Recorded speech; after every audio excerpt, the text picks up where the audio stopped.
الحمدللہ رب العالمین والصلاة والسلام علی سید المرسلین اما بعد فاعوذ باللہ من الشیطان الرجیم بسم اللہ الرحمن الرحیم۔ گیلان کے قصبے میں خدا پرست ولی کامل حضرت ابو صالح موسیٰ رہتے تھے۔ حضرت ابو صالح موسیٰ کی دیانت، تقوی، ان کا زہد اور بہت اعلیٰ تھا، اور جوانی کے دور میں ہی، جوانی کی عمر میں ہی خشیت الہی اور عصمت اور عفت کی ان منزلوں پر پہنچ گئے تھے جہاں انسان اگر توفیق الہی شامل حال ہو تو مدتوں کی ریاضتوں کے بعد پہنچا کرتا ہے۔ حضرت ابو موسیٰ جنگی کا عالم شباب تھا، یعنی جوانی کے دن تھے۔ ایک روز سخت بھوک کا عالم تھا اور ایک سیب جو ندی میں بہتا ہوا آ رہا تھا نکال کر کھا لیا، لیکن کھانے کے بعد اچانک خیال آیا کہ باغ کے مالک سے اجازت لیے بغیر مجھے سیب کھانے کا حق نہیں پہنچتا تھا اور نہ ہی وہ سیب میرے لیے حلال تھا۔ سخت پشیمان ہوئے اور آخرکار باغ کے مالک کی تلاش میں ندی کے کنارے اس جانب چل کھڑے ہوئے جدھر سے سیب بہتا ہوا آیا تھا، اور پھر ایک باغ کے قریب پہنچے اور جس کے سیب کے درختوں کی شاخیں پانی میں لٹک رہی تھیں۔ آپ کو یقین ہو گیا یہی وہ باغ ہے جس کا بہتا ہوا سیب میں نے کھا لیا۔ لوگوں سے دریافت کیا اس باغ کا مالک کون ہے؟ لوگوں نے بتایا حضرت عبداللہ سومئی اس باغ کے مالک ہیں اور وہ اس باغ کے اندر ہیں۔ آپ باغ کے اندر پہنچ کر حضرت عبداللہ کی خدمت میں پہنچے اور اپنے آنے کا مقصد بیان کیا۔ حضرت عبداللہ اس نوجوان کے زہد و تقوی کو دیکھ کر حیران رہ گئے کہ اللہ، ایک سیب اور اس کی اجازت کے لیے کتنی کٹھن منزلوں کا سفر طے کیا۔ حضرت موسیٰ جنگی جب طالب معافی ہوئے تو حضرت عبداللہ نے آپ کا حسب نسب دریافت کیا اور کچھ دیر خاموش رہ کر کچھ غور کیا اور اس کے بعد کہا کہ اے نوجوان، میں تم کو اس وقت تک معاف نہیں کروں گا جب تک کہ تم میری ایک خواہش پوری نہ کر دو۔ موسیٰ جنگی نے عرض کی کہ میں حصول معافی کے لیے آپ کی ہر خواہش بصر و چشم پوری کروں گا۔ حضرت عبداللہ نے کہا تمہیں میری بیٹی ام الخیر فاطمہ کو اپنی زوجیت میں لینا ہوگا، یعنی ان سے نکاح کرنا ہوگا، لیکن یہ سمجھ لو کہ میری بیٹی جو ہے گونگی ہے، بہری ہے، لولی ہے، لنگڑی ہے، اندھی ہے۔ بولو کیا تمہیں یہ شرط منظور ہے؟ حضرت موسیٰ جنگی کچھ دیر تو خاموش رہے، لیکن پھر خیال آیا کہ معافی اس شرط کو قبول کیے بغیر نہیں مل سکتی، تو اب انہوں نے فوراً کہہ اٹھے کہ میں آپ کی شرط مجھے قبول ہے۔ حضرت موسیٰ جنگی نے عرض کیا کہ مجھے رشتہ منظور ہے۔ حضرت شیخ عبداللہ نے کہا تو فوراً اعلان کر دیا کہ ہم آپ کا نکاح اپنی بیٹی سے کر رہے ہیں، اور خود خطبہ نکاح پڑھایا اور ان کا نکاح ہو گیا۔ جب حضرت موسیٰ جنگی اپنی دلہن کے پاس پہنچے تو وہاں تو دیکھا کہ پیکر حسن و جمال دیکھ کر توبہ استغفار کرتے ہوئے فوراً باہر آئے اور اپنے سسر حضرت عبداللہ کی خدمت میں پہنچ کر عرض کی حضرت آپ نے میرا نکاح تو ایک اندھی، لولی، لنگڑی، اپاہج لڑکی سے کیا تھا، لیکن کمرے میں تو کوئی نامحرمہ موجود ہے جو ان تمام عیوب سے پاک ہے جو آپ نے بیان کیے۔ حضرت عبداللہ نے کہا بیٹا وہی تمہاری بیوی ہے، اور اندھی میں نے اس کو اس لیے کہا کہ اس نے کسی نامحرم کو نہیں دیکھا، بہری اس لیے کہا کہ اس نے کوئی بری بات نہیں سنی، گونگی اس اعتبار سے کہا کہ کبھی اس نے جھوٹ نہیں بولا اور نہ کسی کی غیبت کی، لولی اس وجہ سے کہا کہ کبھی اس نے اپنے ہاتھوں سے ایسا کام نہیں کیا جو شریعت کے خلاف ہو، اور لنگڑی یوں کہ اللہ کی راہ کے سوا کسی اور رستے پر آج تک قدم نہیں رکھا۔ تو آپ دیکھیے کہ اب جب ایسے ماں باپ ہوں، ایسے زوجین اکٹھے ہوں، تو پھر اللہ تبارک و تعالیٰ ولی دیتا ہے. اولاد کی صورت میں ان کے گھر ولی پیدا ہوتے ہیں جب ماں باپ بھی درجہ ولایت پر ہوں اور اتنا تقوی اور اتنی پرہیزگاری ہو. تو یہی ہے کہ ام الخیر فاطمہ کہ یہاں ولادت جو ہوئی، یعنی یہ بھی آپ دیکھیں ان کے یہاں جو ولادت ہوئی، حضرت شیخ عبد القادر جیلانی نام رکھا گیا اس بچے کا، اور یہ جن کو آج ہم حضور غوث اعظم کہتے ہیں ان کا نام شیخ عبد القادر جیلانی رکھا گیا. اور آپ کی ولادت بھی آپ کی کرامت ہے، کیونکہ عموماً عورتیں جو ہیں 50 برس کے بعد ان کے یہاں اولاد نہیں ہوتی، لیکن حضرت شیخ عبد القادر جیلانی جب ان کی ولادت ہوئی تو ان کی والدہ کی عمر 60 برس تھی. یعنی 60 برس کی عمر میں عموماً عورت اولاد پیدا کرنے کے قابل نہیں رہتی، لیکن 60 برس کی عمر میں حضرت شیخ عبد القادر جیلانی پیدا ہوئے. رمضان المبارک کا مہینہ تھا اور پہلی تاریخ تھی، اور یہ بھی آپ کی کرامت تھی کہ آپ پورے علاقے میں مشہور ہو گیا تھا کہ سیدوں کے گھر ایسا بچہ پیدا ہوا ہے جو سارا دن اپنی ماں کا دودھ نہیں پیتا لیکن افطاری کے وقت دودھ پیتا ہے، گویا سارا دن روزے سے رہتے ہیں. تو آپ دیکھیے کہ اللہ تبارک و تعالیٰ نے ایسے گھرانے میں جب والدین اتنے نیک ہوں تو اللہ کیسی پاکیزہ اولاد دیتا ہے. حضرت شیخ عبد القادر جیلانی پھر جب والد کا انتقال ہو گیا اور پھر والدہ نے تنہا محنت مشقت کر کے آپ کی تربیت کری، آپ کی پرورش کری، اور لیکن آپ کو حصول علم کا بہت شوق تھا تو آپ نے اپنی والدہ سے یہ عرض کی کہ مجھے سفر پر جانے کی اجازت دیجیے، بغداد جا کر میں حصول علم سیکھوں گا. تو والدہ نے اجازت دی، کیونکہ آپ جانتی تھی کہ بیٹے کو حصول دین سیکھنے کا کس قدر، علم دین سیکھنے کا کس قدر شوق ہے، تو آپ نے اجازت عطا فرمائی اور حضرت شیخ عبد القادر جیلانی بغداد روانہ ہو گئے. اور بے شمار اساتذہ کرام سے آپ نے، بہت سارے اساتذہ سے آپ نے فیض حاصل کرا. حضرت شیخ عبد القادر جیلانی کے اساتذہ کرام میں اکثریت ایسے علماء کی تھی جن کا فقہی مسلک حنبلی تھا. شاید یہی سبب ہے کہ آپ بھی اسی مذہب سے متاثر ہوئے اور آپ نے اس کو اختیار کیا. اور آپ کے متعلق یہ آتا ہے کہ جب آپ کے اساتذہ کرام سند دیا کرتے تھے، یعنی جس طرح ہمیں دنیاوی تعلیم میں ڈگریاں ملتی ہیں تو یہاں دین کی تعلیم میں سند ملتی ہے، سناد ملتی ہے. تو وہ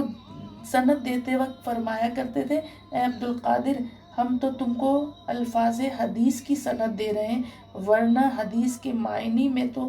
ہم تم سے استفادہ کرتے ہیں، کیونکہ بعض احادیث کے مطالب جو تم نے بیان کیے ہیں ان تک ہمارے فہم کی رسائی نہیں تھی. سبحان اللہ. آپ دیکھیے بچپن ہی میں اور حصول طالب علمی کے دور میں بھی آپ کی علم کے منازل کیا کیا تھے. پھر ایک اور چیز کہتے ہیں کہ جب آپ نے پہلی تقریر فرمائی، آپ نے پہلی تقریر فرمائی تو اس میں ابتدا میں سامعین کی، سننے والوں کی تعداد بہت کم تھی، لیکن آپ کی پہلی تقریر نے بغداد میں تہلکہ مچا دیا. پھر تو لوگوں کا، انسانوں کا دریا امنڈ آیا. ہر واعظ میں اس قدر ہجوم ہونے لگا کہ جامع مسجد حاضرین کے لیے تنگ ہو جاتی تھی. اور پھر یہ دیکھ کر آپ نے عیدگاہ بغداد کے وسیع و عریض میدان کو اپنے مواعظ یعنی اپنے واعظ کے لیے پسند فرمایا، اور آپ وہاں واعظ کیا کرتے تھے اور لوگوں کو دین کی تعلیم دیا کرتے تھے. اور کہتے ہیں کہ شوال کے مہینے 3 شنبہ کے روز، یہ 521 ہجری میں ہے اور 16 شوال ہے، 3 شنبہ کے روز حضور اکرم صلی اللہ علیہ وسلم کا دیدار عالم خواب میں ہوا. اور فرماتے ہیں میں نے دیکھا کہ حضور صلی اللہ علیہ وآلہ وسلم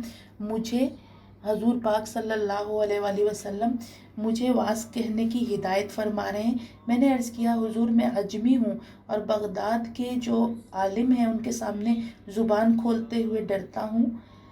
تو ان حضرات کے سامنے کیوں کر کلام کروں، ایسا نہ ہو کہ بغداد کے فصیح اور بلیغ حضرات مجھ پر طعنہ زن ہوں کہ اولاد نبی ہونے کے باوجود عربی سے نابلد ہوں،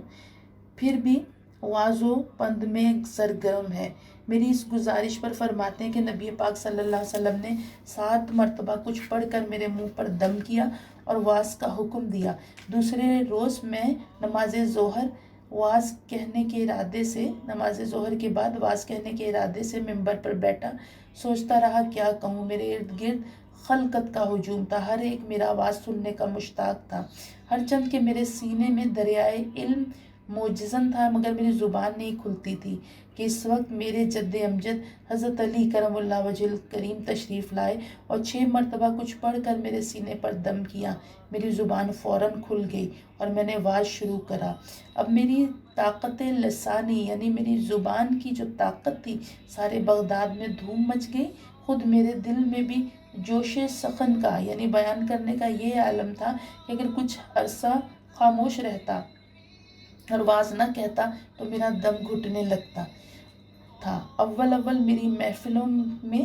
تھوڑے لوگ ہوا کرتے تھے، مگر آخر نوبت یہاں تک پہنچ گئی کہ ہجوم کی مسجد میں گنجائش ناممکن ہو گئی۔ آپ فرماتے ہیں کہ 70,000 افراد میری مجلس میں شریک ہوا کرتے تھے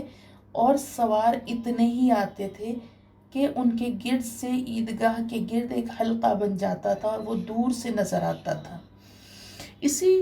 مد میں حضرت شاہ عبدالحق محدث دہلوی اخبار الاخیار میں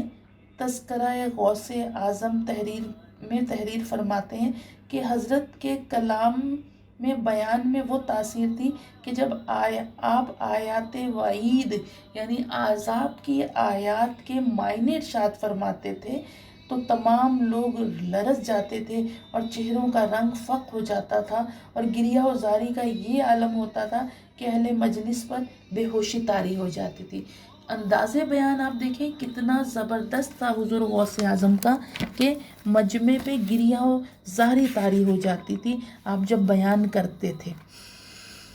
آپ کے مواضع حسنہ کے 3 مجموعے یعنی آپ کی 3 کتابیں جس میں آپ کے واعظ آئے ہیں، ان میں سے پہلی کتاب غنیۃ الطالبین جس میں آپ کی سیرت کا بھی لکھا ہوا ہے اور دیگر آپ کے واعظوں کا بھی اور فقہی معاملات کا بھی بیان ہے۔ پھر ایک کتاب آپ کی بہجۃ الاسرار، یہ بھی بڑی زبردست کتاب ہے، بڑی مشہور کتاب ہے، اور ایک کتاب حضور غوث اعظم کے مجموعوں کی واعظ کے مجموعوں کی وہ ہے الفتح الربانی۔ یہ بہت زبردست 3 مستند کتابیں ہیں آپ کی، غنیۃ الطالبین، الفتح الربانی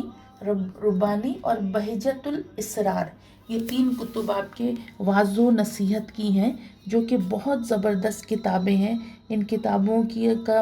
ہمارے گھروں میں موجود ہونا بہت ضروری ہے تاکہ